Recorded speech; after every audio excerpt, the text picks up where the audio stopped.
We'll hear argument next in Case 12-761, Pom Wonderful versus the Coca-Cola Company. Mr. Waxman. Mr. Chief Justice, and may it please the Court, the Lanham Act provides a remedy for businesses whose market is misappropriated by competitors that misrepresent the character of the goods they sell. This case presents an egregious violation of the law. Coca-Cola's label grossly misleads consumers as Coke anticipated, but Coke says that it need not answer under the Lanham Act because its label is authorized by FDA regulations. The label is not, in fact, authorized for reasons we explain and with which the United States largely agrees, but even if it were consistent with FDA regulations, that would not strip Pom of its right to prove a willful Lanham Act violation. Courts are obligated to give full effect to congressional enactments wherever possible. Here, Congress has never precluded or conditioned enforcement of the Lanham Act in food labeling cases, and it is entirely possible, in fact, entirely easy, for Coke to comply with both statutory obligations. If there is no private cause of action to enforce the FDA label standards, only the FDA can bring a proceeding to say that an ad violates its regulations. How does a court below, without interpreting the regulation, go about deciding whether or not a particular ad doesn't comport with the regulations and hence would be subject to the Lanham Act?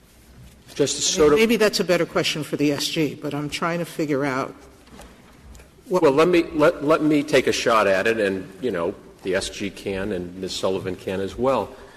There's no question as this Court explained in Buckman, that there is no private cause of action to enforce provisions of the FDCA. Now, this Court in Buckman distinguished Medtronic versus Lohr, which provided and did not and saved from preemption a state law that imposed parallel requirements.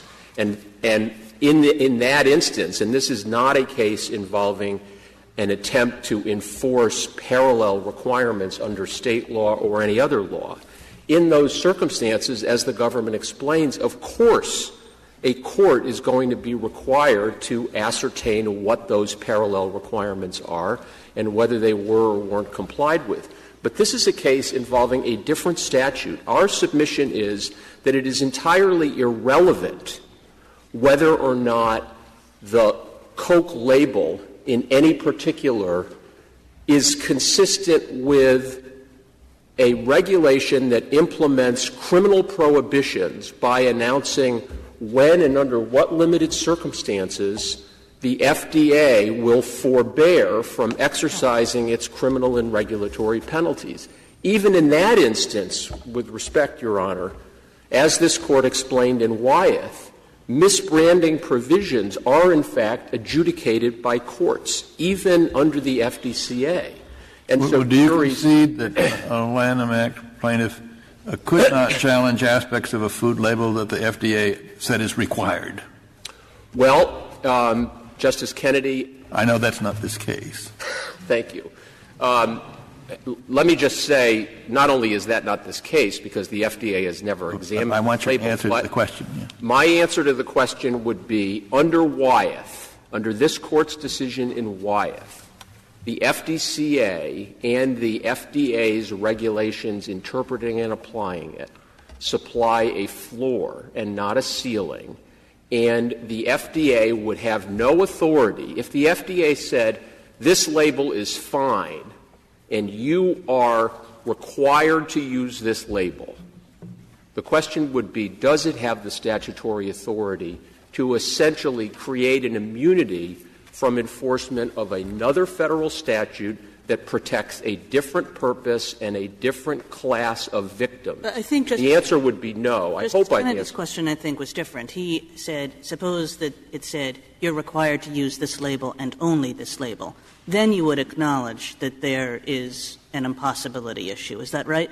Yes, unless, as in Wyeth, there was, in fact, some possibility to change the label. But if, and I apologize if I didn't understand the question, If the FDA said, counterfactually, we've examined this label, you are not only permitted to use it, but you are required to use it, and unlike what we do with respect to pharmaceuticals, you are not allowed to make any changes. In that instance, there would be an irreconcilable conflict, and a court would have to decide which of two opposite-facing canons of construction to give primacy to. But that would be impossibility. Why isn't there a different kind of conflict here? Let's just focus on the name, which is what the Solicitor General says the FDA has considered and has specifically permitted.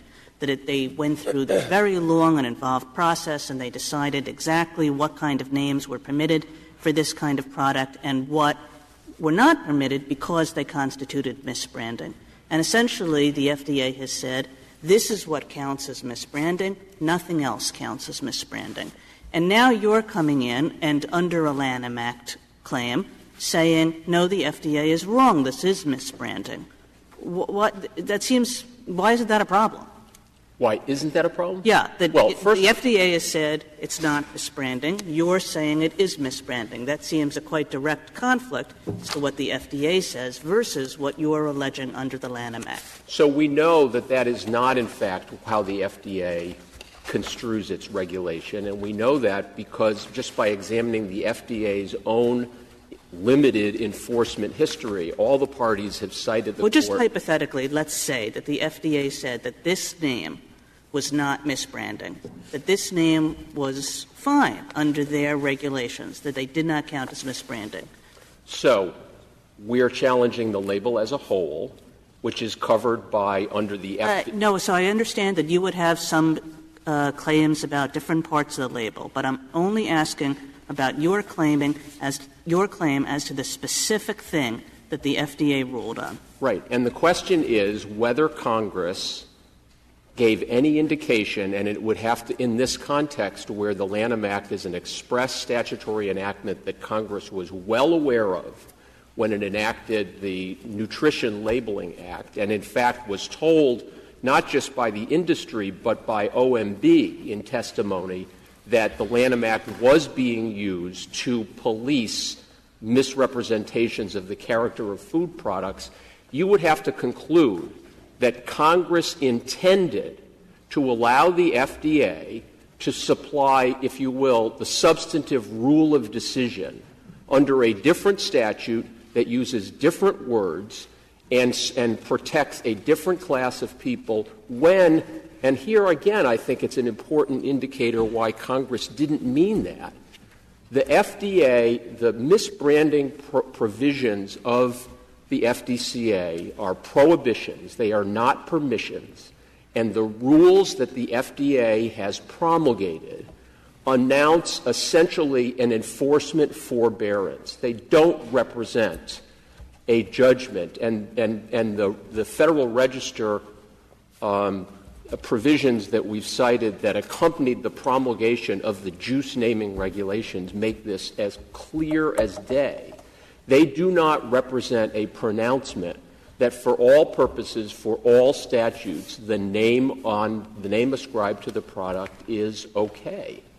In fact, they say, although for purposes of our forbearance under our government enforcement authority, we will allow you to do one or the other, and this is 2919 and 2920 of Federal Register 58, we warn manufacturers that even compliance with this, where there is a small amount of the non-predominant juice named, has great capacity to mislead, and we encourage, twice in the rulemaking, we encourage manufacturers nonetheless to name the juices in the product.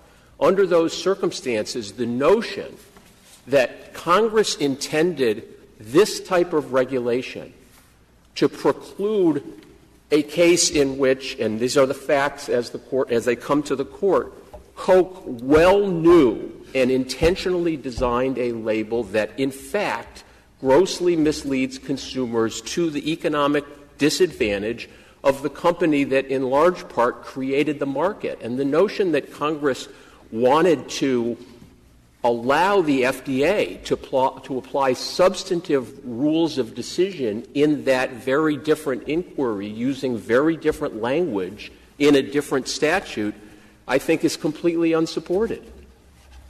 I mean, what would be the components of the injunctive relief that you would seek? Assuming you have a Lanham Act claim, what should Coke have done to make its product non-misleading?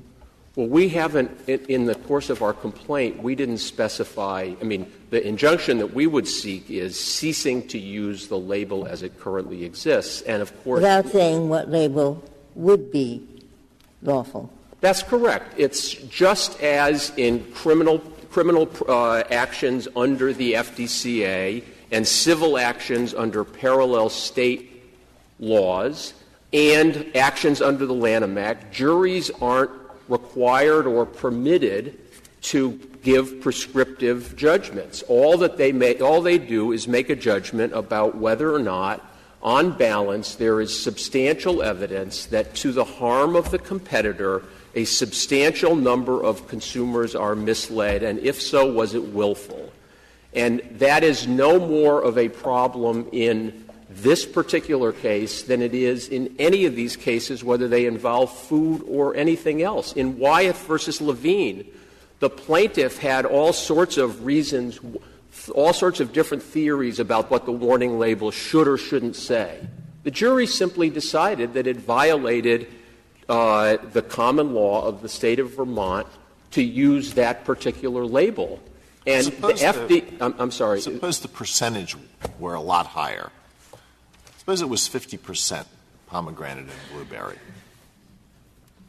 It's hard to see how we would have could possibly prevail in a Lanham Act case. I mean, we have to come up with, we have to adduce, it's our burden, substantial evidence to show that a substantial number of consumers are not only misled, but misled to the detriment of our product. I don't think we could establish it. But the Coke's argument, and for that matter, the government's argument with respect to the name itself, would apply if, unlike the eyedropper's worth of pomegranate juice that's in the half-gallon bottle, there were 2 microns.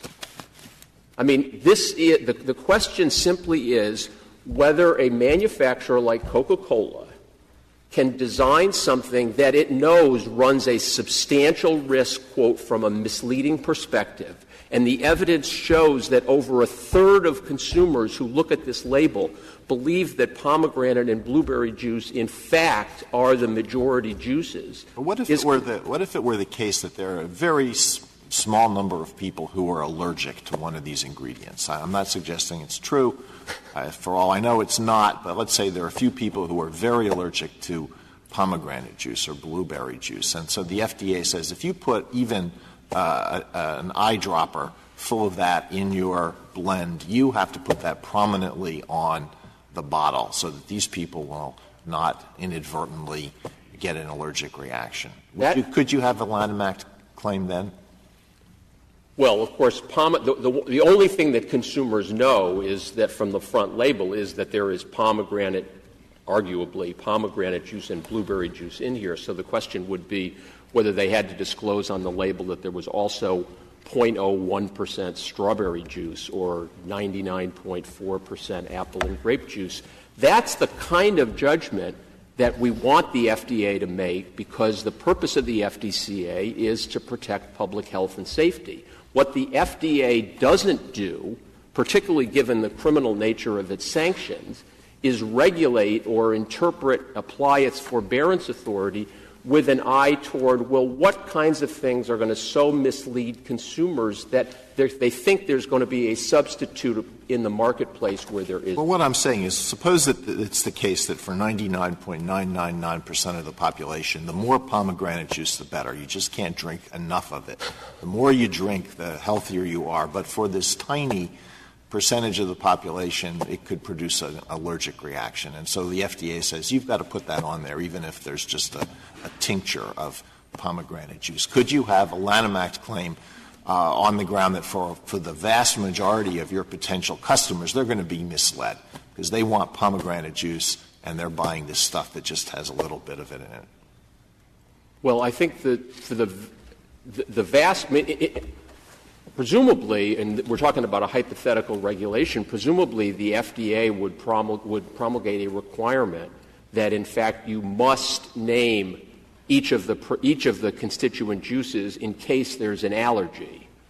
I mean, we wouldn't have the argument wouldn't be that consumers are misled by that fact alone. What's misleading consumers here is they have no way on God's green earth of telling that the total amount of blueberry and pomegranate juice in this product can be dispensed with a single eyedropper. It amounts to a teaspoon in a half gallon. And the FDA has explained in this case that it has no expertise, it has no warrant to interpret or understand or apply judgments about what kind of words and symbols and the combination thereof, to use the language of the Lanham Act, will have a tendency to misrepresent the nature or quality of the goods from the perspective of the competitor. And do you agree that if you brought the suit under state law, it would be preempted? We think it certainly would not be preempted under state law. The state law provision, Justice Kennedy, is Section 110,660 of the California Health and Safety Code, which the language of which is in haec verba with the very first subsection of the misbranding statute, 343A, which declares misbranded any label which is false and misleading in any particular. That subsection is not even the subject. It's excluded from the limited preemption provisions of the NLEA. So it certainly wouldn't be preempted. There might be an open question if one of the things that we were challenging in the course of that state lawsuit was the name itself. And the question then would be, is this name in fact compliant with the FDA regulation? Now, we've explained in our brief that there are 3 reasons why it is not compliant, and the United States agrees that a remand would be appropriate in any case to determine whether it is compliant. But generally speaking, our state law claim wouldn't be preempted at all. Not only is it parallel to the misbranding provision, but the provision that it's parallel to is not preempted. Unless the Court has further questions, I'd like to reserve the balance of my time. Thank you, counsel.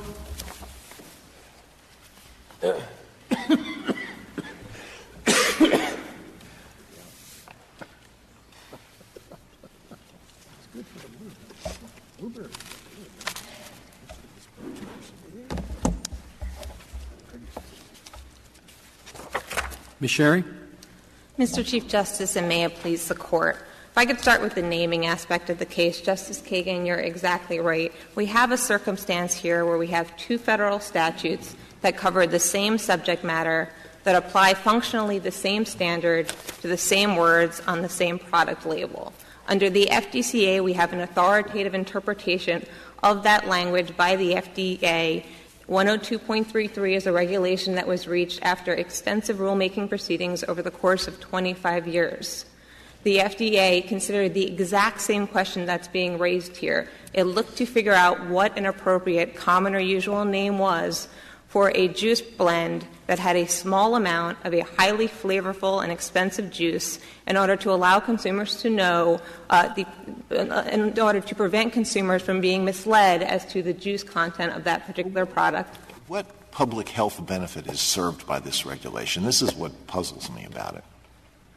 The regulations comes under the misbranding provisions of the FDCA. So 343 focuses on misbranding. It has a number of subsections, one of which gives the FDA authority to establish common or usual names of products. And the purpose of that is to have some form of standardization so that when a consumer goes to a marketplace to purchase a particular product, it knows what's going to be in the product. And in fact, that was the purpose of the very regulation at issue here, the idea being by allowing manufacturers to choose to name their juice product based on the juice that flavors the product, as opposed to based on the juice that is predominant by volume, that consumers will come to understand that when a juice says pomegranate and blueberry flavored, what it means is that the juice is present as a flavor. Except I'm not sure that, the argument is you can't even taste these flavors.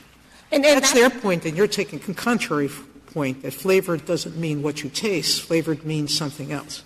No. The point is, and I think the argument that Petitioner is making has to do with the particular facts of this case. The argument is that because there's only 0.3% of pomegranate juice, that it is not actually enough to flavor the beverage, and that's a factual question that could be resolved on remand. But Petitioner's argument with respect to the name would be exactly the same, Justice Alito, if there was 10% of pomegranate juice in this product or there was 15%. In Petitioner's view, a Lanham Act claim could still go forward in those circumstances because there would be no irreconcilable conflict. Then, Ms. Sherry, the government is taking the position that it's okay for district courts to determine whether labels in fact comply or don't comply with FDA regulations? Yes. And if they decide they don't comply, that's when they can permit a Lanham Act claim. That's correct, and let me try to explain why I don't think that's inconsistent with the notion of the FDA having exclusive enforcement authority with respect to the FDCA.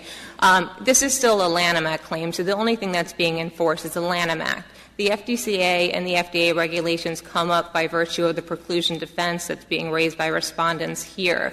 And so in the course of adjudicating that defense, we agree that district courts can look to the FDA regulations to determine compliance, of course, by applying all the normal rules of deference that would otherwise apply in those circumstances. And as my colleague— I understand your position to be that if the label is specifically authorized, then the Lanham Act is precluded. But if the FDCA has just simply failed to forbid it, that it's not, is that your distinction you draw? I think so, if I could just articulate it slightly. Because if it is, I think it's very hard to work with. And I'll try to articulate it slightly differently and explain why we don't think it is difficult to work with. What we're saying is that if the FDA or the FDCA provisions have specifically permitted something here, they've specifically permitted this type of name in certain circumstances, that is something that should preclude a Lanham Act claim. To the extent the FDCA or the FDA has not spoken to the particular issue with any degree of specificity,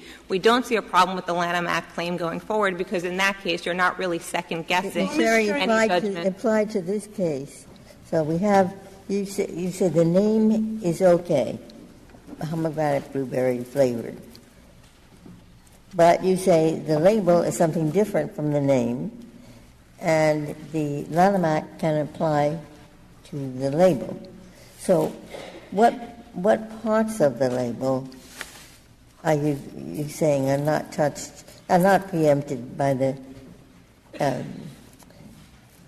FDA laws? We're drawing a distinction. When we say the name, we mean the actual words themselves, pomegranate, blueberry, flavored, blendified juices. When we talk about the label more generally, we mean how those words are presented on the label and other aspects of the label. And if I could point the Court to the Nestle warning letter, it's discussed in a number of the different briefs, and it's cited at footnote 7 of our brief. I think my colleague was going to bring it up earlier. I actually think this letter proves the very distinction that we're trying to make. What the FDA said in that letter was that the juice labels at issue there were misleading, not because of the name, but because how the words of the name were displayed on the label, because the words orange tangerine, for example, were placed next to the picture of an orange, because they were in close proximity to 100%. What if the label just had the name on it, nothing else? Could they still sue on the ground that the label was misleading? Not unless they were able to point to something else on the label that was misleading, aside from the actual words in the name. The difficulty we have with the naming aspect of the Lanham Act claim here is the arguments that Petitioner is making, that they should have instead named this apple grape juice, that they should have instead included the percentage declarations, are arguments that the FDA specifically considered when it adopted this rule and it ultimately rejected. Does the FDA take into account purely commercial confusion when it issues when it issued its regulations governing the label, or is it limited solely to what I would expect, the health and well-being concerns. It absolutely took into account consumer confusion. There were comments with respect to this particular regulation, and the commenters were consumers saying that they were concerned that they were being misled with respect to the juice content. What does the FDA know about that? I mean, I would understand if it was the FTC or something like that, but I don't know that the FDA has any expertise in terms of consumer confusion apart from any health issues. I'm not sure that's right. I mean, the misbranding provisions 343A1 speak generally about labels that are false or misleading in any particular, and in adopting the common or usual name here, that is something that the FDA was specifically focused on. The other point I would make is in the Court of Appeals in the reply brief at page 23, petitioner acknowledges and argues that the misleading standard for the Lanham Act and for the FDCA are not materially different from one another. Another point I would make with respect to the regulation there's no irreconcilable conflict if we view what the FDA has done as just setting a floor. And you talk a lot about how, the FDA specifically considered this and it decided not to do this. You put a lot of emphasis on process. And I guess my question to you is that the way you're saying we should know whether the FDA has only set a floor or instead has also set a ceiling, that we're supposed to look to the process and figure out whether the FDA specifically rejected a more extensive proposal, a more aggressive proposal? No, I think you look to whether or not allowing the claim to go forward would complement what the agency has done or would actually conflict with what the agency has done. And here we think there is a real conflict. We're not talking about supplementing the agency's enforcement resources. We're talking about supplanting their regulatory judgment. Well, I guess I don't understand that. Why wouldn't it complement? You've said here's the floor to make it not misleading, but, we're not saying that there are some things that, wouldn't mislead a lot of consumers anyway.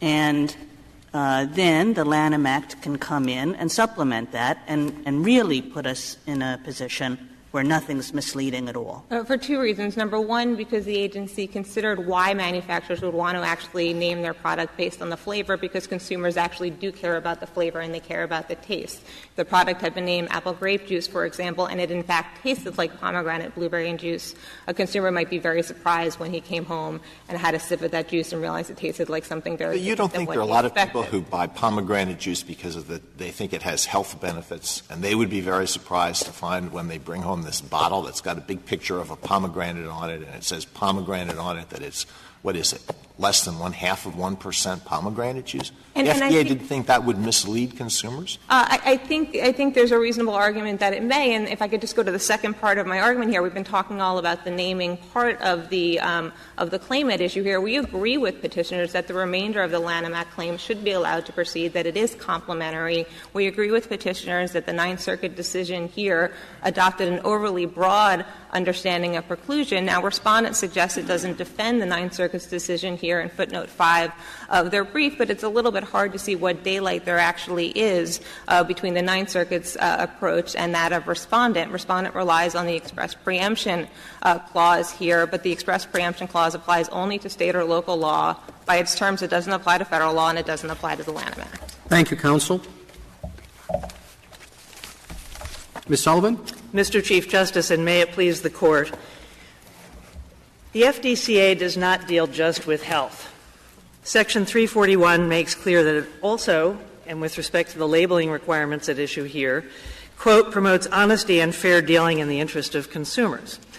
And here, the most important data we have about what Congress did that's barely been mentioned by POM or the government is the enactment in 1990 of the NLEA, the Nutrition Labeling and Education Act, and its express preemption provision.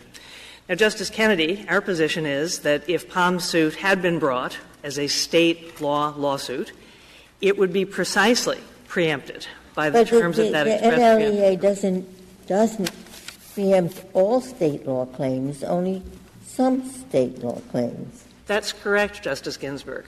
And it preempts precisely these claims, if they had been brought as state law claims, because let's look at the language of the express preemption provision. And to be clear, Coca-Cola's position is very narrow. Our position is that were these claims that POM is making brought as state law claims, they would be expressly preempted. And it cannot be that Congress meant to preempt these claims if brought as state law claims designed to go above the federal floor, but meant to say, never mind. Well, why can't it be? I mean, there are plenty of statutes which say you can't bring state law or federal law claims. Congress knows how to do that. Instead, it said you can only not bring state law claims. In fact, Justice Kagan, it's very rare that Congress actually says no state or federal claims. So they just say no claims or no notwithstanding any law to the contrary. Fair enough, Your Honor, but you have said in numerous cases in which you have found a prior or more general law narrowed by a subsequent or more specific law, you have said Congress should not be put to the burden every time it enacts a statute of looking to the four corners of the U.S. Code and figuring out what it might displace. And do you have no an reason. example, Ms. Sullivan, of a case where Congress precluded some state claims and said nothing at all about federal laws, in which this Court has held that the express preclusion of state law claims implicitly precluded federal claims? I cannot, Justice Ginsburg. I can cite to you the most relevant and unbroken line of Court of Appeals authority, which are the Federal Railroad Safety Act cases. Federal Railroad Safety Act expressly preempted state law negligence claims, and in the Fifth, Sixth, and Seventh Circuits have held without a competing circuit that therefore federal FELA negligence claims must be deemed to be precluded because otherwise the national scheme of uniformity in federal railroad safety would be undermined. So too here. And if I could just go back, Justice Ginsburg, to make sure I answer the question, the passage of the NLEA and its express preemption provision in 1990 was all about national uniformity. In fact, what Congress aimed at in passing that statute was the — Is it part of Koch's narrow position that national uniformity consists in labels that cheat the consumers like this one did? Justice Kennedy, you've perhaps succumbed to Mr. Waxman's attempt to argue his jury argument here. We're on a motion to dismiss. There is no record. We've put in a brief — I think it's important for us to know how these statutes work. And if the statute works in the way you say it does, and that Coca-Cola stands behind this label as being fair to consumers, then I think you have a very difficult case to make. I think it's relevant for us to ask whether people are cheated in buying this product. Because your Coca-Cola's position is to say, even if they are, there's nothing we can do about it. Do you still have this? Do you still have this label? Yes, Your Honor. It's changed in non-material aspects. There is no aspect covered by the claims here that has changed. But I just want to be very, very clear on what Pom is arguing here. Pom is arguing, and Justice Sotomayor, they are not arguing your hypothetical. Pom is arguing here that it may challenge Coca-Cola's name and label under the Lanham Act, even if that name and label complies with the FDCA and all the relevant implementing regulations. So, Justice Kagan, this is exactly your case, where Pom says it can say misbranded under the Lanham Act, even where Coca-Cola has complied with all of the authorizations set forth. Maybe the two acts are serving different purposes, Ms. Sullivan. I mean, the law that you are relying on is supposed to be concerned with nutritional information and health claims. Not a competitor is a competitor losing out because of the deception. The consumer is able to buy the Coke product much cheaper, and the Pom product costs more. The consumer thinks that they're both the same, so buy the cheaper one. First, Justice Ginsburg, let me be clear. Safety is not at issue in this case. Safety warnings are especially carved out. Justice Alito, if there's a worry about allergies, Chief Justice Roberts, if there's a worry about health, that's not what we're about here. In fact, the NLEA expressly in 6C2 carved out safety warnings from the preemption clause. We're not talking here about safety. We're talking here about labeling so that consumers have adequate information at the same time as manufacturers are not put to the burdens and inefficiencies of having constantly shifting labeling standards imposed by juries, which ultimately will cost more to the consumer. Well, let's assume the following. the FDA just wanted to know what the name should be. That's all they're regulating. That's the only requirement. And it's not even a requirement. It's an authorization. It's an authorization. And that's where I'm having a little bit of difficulty, because it's not that you have to use this name. You're permitted to use this name under their regulations. But why are you permitted to use it in a misleading way? That's really I think the government's position, which is if you're using the name in combination with other factors in a misleading way that's not a subject to the regulation, just a name, then it's actionable under the Lanham Act. Justice Sotomayor and Justice Kennedy, I need to make very clear that we believe that under the FDCA and the FDA regulations, Coke's label is, as a matter of law, not misleading. And once we reach that conclusion under FDCA and FDA, Lanham Act can't come in from the side and say, oh, yes, it is, because that would undermine the express preemption provision that was designed to create national uniformity. I think what the government is saying, nothing about our permission, goes to the size of the name on the label. Well, that you can break up the name of the juice into two different sizes so that you're de-emphasizing. It also says that the vignette is misleading because it shows products that have potentially nothing in their regulations say anything about vignettes and how to display them. It's nothing in the regulations talk about using purple instead of whatever that color is or that the juice is, that blue, purple, whatever, instead of the color of apple juice. If you use the color of apple juice in grapes, it would be a light color. Justice Sotomayor, there are 5 different attacks that POM has made on our label, only 2 of which were addressed in the lower court.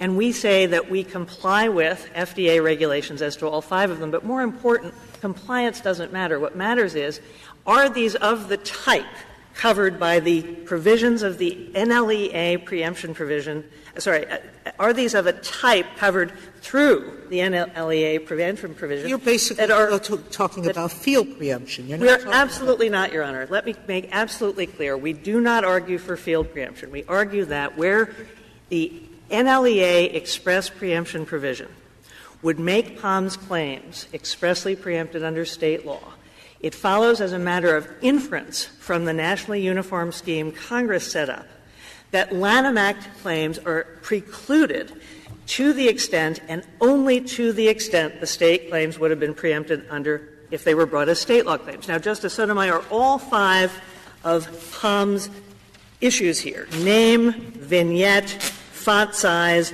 multiple lines, and coloring. Name, vignette, font size, multiple lines, and coloring. Every one of those is of the type required by certain enumerated sections in the NLEA express preemption provision. And POM wants something that's not identical. And, Justice Ginsburg, POM doesn't just want to enjoin our label. POM at JA 61 said you should have called it apple grape juice, not pomegranate. Well, Mr. Waxman clarified that that's not what they're seeking. They just want to say your label is misleading. And is there — what statute or regulation of the FDA says that compliance with the permissive regulation of the FDA necessarily renders the label non-misleading? Justice Ginsburg, every single aspect of their misleadingness claim is covered by specific provisions of the FDCA that have preemptive force. I just want you to focus, if on nothing else, because my colleagues on the other side haven't even mentioned it, on 21 U.S.C. 343-1A, 2, and 3, the express preemption provision. The express preemption provision says — where is that set forth in the — It's set forth, Mr. Chief Justice, in the red brief addendum at page 5A. Okay. And if you look at the express preemption provision, which is notably called National Uniform Nutrition Labeling, Section 2 and Section 3 on 5A over to 6A, set forth those portions of the FDCA that will and won't have preemptive force. We are living in this case entirely within 2 sections that have preemptive force under this statute. And those are sections 343I and 343F. Name is covered by 343I. Vignette is covered by 343I because as the Federal Register makes clear, name and vignette were sort of together. Font size is covered by 343F, which goes to the presentation of the name and other printed matter on the label. Multiple lines is covered by 343F, and coloring is covered by 343. Ms. Sullivan, can I ask, I2. This gets you away from the argument you want to make. I apologize for that, but suppose we thought that the preemption provision here was utterly irrelevant, that it applies to state law and not federal law, and that you can't go around broadening a statute just because the purposes behind that statute might be thought to apply to something else. So suppose I just put that aside. Do you still have any kind of argument? Yes, Your Honor. We still win because of your more general approach to preclusion by one federal statute of another, because the FDA regulations as to misbranding here are far more specific. Let me back up. The statute, the FDCA, and the regulations promulgated thereunder are more specific than the general misrepresentation provisions of the Lanham Act. But you say that even I take them characterizing your position right. You say that even if there's a violation of the FDA regulations, they still couldn't sue under the Lanham Act because that's for the FDA. We do not take that position here, Your Honor, because it's not presented here. I thought that was at page 39 of your brief in a footnote. Justice Kennedy, let me be clear. In this case, we believe the Lanham Act claim is precluded because POM wants to go above the floor set by the FDCA and the FDA regs. POM has said repeatedly in this case, right through its reply brief at page 17, and I quote, and this has been their position the whole time, POM's challenge does not depend on the FDCA or FDA's regulation. Justice Sotomayor, POM is not bringing your hypothetical suit where they come in to enforce the FDCA and the FDA. Had they done so, we think there might be a serious question for you to resolve another day about whether that's an end run around 337A's restriction of enforcement to the United States and prohibition of private lawsuits. I understood them to say that they were making a Lanham Act challenge, and there is no judicial review of the FDA regulations. There's no right of action under Correct, the FDA. Your Honor. So they are not saying we're bringing an action under the FDCA or the NLEA. They say we are bringing a Lanham Act. Correct, Your Honor. But what I'm trying to say here is to the extent their Lanham Act claim seeks to say, as Justice Kagan said before, you are misbranded for misrepresentations under the Lanham Act, even though Coke has not been misbranded and has not made misrepresentations under FDCA and the FDA regulations. That is a conflict that should be resolved by this Court in the usual manner that statutory construction conflicts are resolved, by making the statutes make sense together. I don't know why it's impossible to have a label that fully complies with the FDA regulations and also happens to be misleading on an entirely different question of commercial competition, consumer confusion that has nothing to do with health.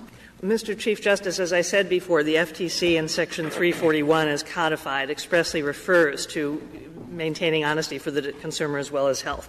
But just let me suggest why there is still a conflict. And irreconcilable conflict is not the touchstone. You have never required irreconcilable conflict in all the cases that we have cited in our brief, Fausto and Elgin, Keogh, Romani, Daystar. You've never required irreconcilable conflict. You've recognized that one federal statute, if more specific, may narrow the scope of a more general statute where there is a conflict. And there is a conflict here, Your Honor. Just to be clear, what Congress wanted was national uniformity so that a manufacturer could print one label and sell in the 50 states, and not have its juice legal when you leave on the flight in California and illegal when you land in D.C. That national uniformity goal — the Lanham Act applies nationally. Correct, Your Honor, but the falsity standard — So you use the state preemption and then say we should apply the same principles to two federal statutes, but that's a quite different Here's what point. I'm saying, Justice Kennedy. I'm saying after the NLEA express preemption provision, a state cannot say that pomegranate blueberry flavored blend of 5 juices, which is perfectly consistent with the naming regulations, as the U.S. agrees. Why is that? Because the naming regulations, Justice Sotomayor said, you can name your minority juice, your non-predominant juice, in either of two ways. You, the manufacturer, may either mention a percentage. You want us to write an opinion that said the Congress enacted a statutory scheme because it intended that no matter how misleading or how deceptive a label it is, if it passes the FDA, it cannot be, there can be no liability. That's what you want us to say. We do not, Your Honor. We would want you to say that misleadingness, when it is defined by FDA in specific regulations pursuant to a specific statute that specifically seeks national uniformity in the sense that the manufacturer picks one label and doesn't, as the American Beverage Association brief says at page 7, create a logistical nightmare that you have to change your label in response to every jury verdict. Let's suppose there were a consumer survey, as there was, and let's say it was a valid survey, and overwhelmingly consumers said that they are misled, that they thought that they were getting pure pomegranate, and they were just astonished to find that what they were getting was apple juice with what Mr. Waxman called a dropper of blueberry. Suppose the reality is that consumers are misled. If I suppose that, Your Honor, then the proper procedure for a consumer or a competitor is to go to the FDA and seek FDA's change of its rulemaking. Your Honor, in the red brief addendum at page 17A over to 18A, you'll see that in 21 CFR 102.33D, FDA said, your juice will not be misleading if it uses the word flavored. And in fact, over on 18A, if you want to see the closest thing to an express authorization of our label here, it's the example that FDA gave on 18A. It said you can use either a flavor or a percentage and it won't be misleading. Why? Because we don't think that consumers are quite as unintelligent as Pom must think they are. They know that when something is a flavored blend of 5 juices, the non-predominant are just a flavor. Don't make me feel bad because I thought that this was pomegranate juice. Justice Kennedy, it's pomegranate, blueberry, flavored blend of 5 juices. I've found that oftentimes, he sometimes doesn't read closely enough. Yeah, you know. Pomegranate, blueberry, flavored blend of 5 juices. And the key point here. How do we square this with Wyatt? Your Honor, Wyatt, the FDA actually approves, looks at the label and says this one is okay. Not only is it not misleading, but it complies with all health requirements. And because the producers of drugs have the ability to change the label without FDA approval, we found no preemption and no impossibility. How is Wyatt any different? The FDA here, it's even worse this case, the FDA doesn't approve the labels.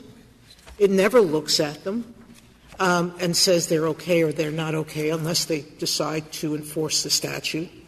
How is this better than Wyatt? 2 important distinctions, Your Honor, but let me first disagree with the premise.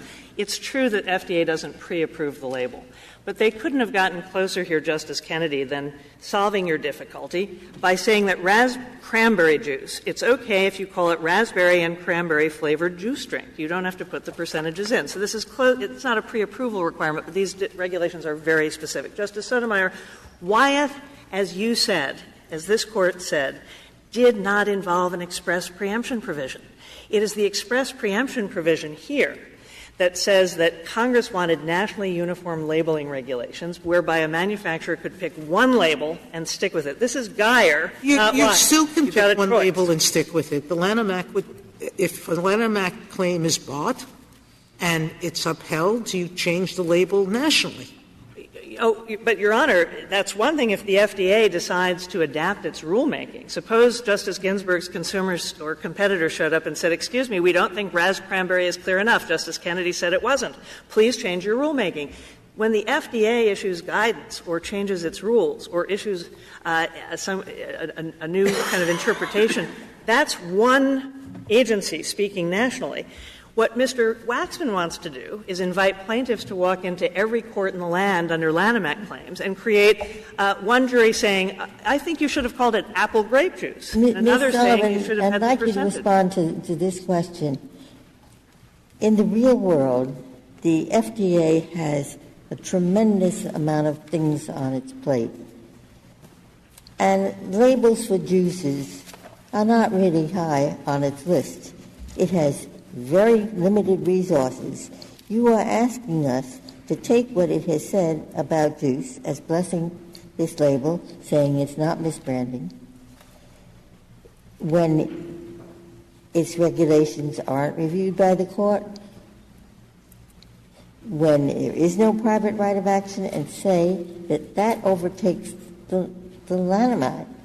It's really very hard to conceive that Congress would have done that. Justice Ginsburg, precisely for the reasons you say, you should affirm here and go with us in precluding the Lanham Act claims. And the reason is that Congress has authorized very specific regulatory regime here. Of course you don't want the FDA deciding is pomegranate, blueberry, or raspberry clear on a basic. That's why they gave specific regulations. And contrary to what Mr. Waxman said, the FDA does not just have criminal jurisdiction. It has adjudicatory jurisdiction. It has civil authority. It can issue warning letters, which, as the amicus brief of Mr. Friedman points out, are very effective. But the point is that it's doubtful that FDA has sufficient resources to police food and beverage labeling. I think that was the thrust of Justice Ginsburg's question. I had the same concern. And this is relevant because we want to see what the likely intention of Congress was with reference to these two statutes. Justice Kennedy, the U.S. position is unworkable, as you said before, and the U.S. hasn't said that they lack sufficient resources. What we would respectfully suggest you look at is not FDA's latest amicus brief through the U.S., but FDA's authoritative statement about whether its labeling regulations were being implemented. In the red brief at page 7, we cite to the rulemaking in which the FDA found after the 3-year study. Remember, the express preemption provision couldn't go into force until there was a 3-year study by the IOM. And if you look at page 7 of the red brief, 3/4 of the way down the page, you'll see FDA in its authoritative statement, irrespective of its amicus brief here, found that 343F, the presentation regulation, and 343I, the naming regulation, were being adequately implemented. Well, you said contrary to its current position, and I think we have to take it, the FDA is the government is representing the current FDA position. But, Your Honor, you don't give our deference to an amicus brief when there's an authoritative prior statement by FDA that these implementate for the very reason you suggest. Without regard to deference, we don't resurrect the statement that they no longer support. Well, Your Honor, they haven't disavowed that statement. We would respectfully suggest that just as it's too late for Mr. Waxman to change his theory, as you said in Regal, to we're enforcing the FDA theory, and he doesn't purport to do it here, the FDA, it's too late now to say in an amicus brief that they didn't mean it back in 1993. Do you think, Ms. Sullivan, that there are any Lanham suits regarding food labels that are allowable? Yes, Your Honor. Putting aside the private enforcement 337A problem that Justice Sotomayor raised before, we believe that Lanham Act suits are not preempted, would not be preempted as state law claims, and therefore are not precluded as Lanham Act claims, if they fall outside the specific provisions of FDCA that have preemptive force. So 343A, may I finish, Your Honor? If there is something that's not covered, name, vignette, font, multiple lines are covered. If there's something else that's not covered, and I would refer, Your Honor, specifically to religious dietary labeling, bottle container deposit labeling, those are things that the FDA said in its rulemaking based on the congressional record are outside the specific provisions with preemptive force, then, assuming there's no 337 problem, you can have a Lanham Act claim.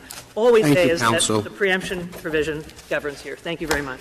Mr. Waxman, you have 7 minutes remaining. Thank you, Mr. Chief Justice. I need to correct a few misstatements by my colleague, Ms. Sullivan. First of all, this 3-year study that she's referring to, as we pointed out in our brief, the IOM and the FDA made absolutely clear repeatedly in that study that they did not look at FDA's enforcement capabilities, its enforcement efforts. It simply was a judgment about whether the specific forbearance regulations that they promulgated in fact adequately accomplished what Congress's objectives were. Number two, we are not saying that this is a misbranded product. We are not trying to enforce the FDCA. And the FDA itself has made clear, not only in its brief in this case, and not only in its enforcement action in the Nestle case, but in the Federal Register discussion of the juice naming regulation, that the fact that the juice may comply, and here it probably doesn't, may comply with the naming convention does not mean that it is misleading. The FDA said over and over again in that rulemaking that we strongly caution manufacturers that, in fact, mere compliance with this does not mean that the label is misleading, and that manufacturers are under an obligation to ensure that the label is not misleading. Now, as to the question of where is that statement contained? That is in 58. The statements that I'm quoting are in 58 Federal Register pages 2900, 2919, and 2920. Thank you. And also indeed said, nonetheless, we encourage manufacturers to name all of the juices in a multiple juice product, specifically because it was concerned about this. Now, Ms. Sullivan says, well, not all Lanham Act claims are precluded. They wouldn't be precluded if the parallel cognate state law enforcement of an identical standard wouldn't be precluded. This is a case, the closest cognate here is 343A, which provides that a food is misbranded if it is false and if the label is false and false or misleading in any particular. That isn't in this sort of Swiss cheese exemption-filled preemption provision of the NLEA. That one isn't preempted. There is nothing whatsoever that preempts any person from going into state court and enforcing a state law provision that recites in haec verba 343A. Now, Ms. Sullivan says, okay, we're not worried here. The FDA wasn't worried here about health or safety. That's not what's going on here. That is the point. That is the point. It's because there were concerns about health and safety with this juice naming regulation that they said, in the exercise of our sovereign enforcement authority, we are not going to go after you for complying with this naming convention because, as they've explained, we don't know anything about how to protect competitors. We don't purport to know what is in the competitive marketplace. And we aren't about writing regulations under these criminal provisions. And Ms. Sullivan is right. There are civil enforcement mechanisms, but they're all enforced by juries. We aren't going to go this way because this is not our job. It's not our expertise. But and yet, Mr. interesting. Waxman, I take it that Ms. Sherry said that the FDA views itself as having a job beyond health and safety, that they view themselves as at least not thinking about competitors' welfare or lack thereof, but at least thinking about consumer understanding of labels. So if that's the case, is the determination under the Lanham Act different from the determination under the FDCA? Very definitely, and for some of the reasons that this Court discussed in the Lexmark case, where you were talking about who can sue under the Lanham Act and who's protected, and the Court noted that, of course, consumer confusion itself can be the engine for a competitive harm, but the former is not what the Lanham Act is about, and the latter, the FDA has made perfectly clear, is not what the FDCA is about. And interestingly, even with respect to this naming provision, And, the government agrees with us far more than it disagrees with us, but our disagreement about the preclusive effect of their judgment is important. They say, okay, we spent a lot of time on these regulations and we're entitled to Chevron deference. And we think they are entitled to Chevron deference with respect to interpreting the misbranding provisions that they do enforce. They're asking, their submission here is not just in an FDA action, enforcement action in court, will we get Chevron deference for our interpretation of what the meaning of 343I1 is. But in a Lanham Act case, we get Chevron on steroids deference. We get to basically keep you out of court entirely. You're not even allowed to make that claim. That is an astonishing proposition, and it is one that there is nothing whatsoever in the legislative history, the language of the statute, or anything at all to indicate that Congress wanted. Is there any authority that the FDA interpretation gets deference, is presumed to be correct, or presumed to be not misleading? Has there been any scholarship or commentary or cases saying that? Well, certainly not in the Lanham Act context. There's been no suggestion that they have anything whatsoever to say about the Lanham Act. Knowing the professoriate, I'm sure there must be some commentary about whether they do or don't get Chevron deference. Ms. Sullivan says that they don't, and the government says that they do, and there must be a scholar at least on each side of that position, but I simply don't know. I'll make one final point. If there is a Lanham Act suit and the regulation is brought forward to prevent the suit, cannot the party against whom it's brought forward say the regulation is ultra-virus? We certainly intend to say that if it becomes relevant. Absolutely. So it's not on steroids then. You can still apply Chevron. Well, I think that it doesn't apply at all. The government would take the position that it has preclusive authority. Thank you. Thank you, counsel. The case is submitted.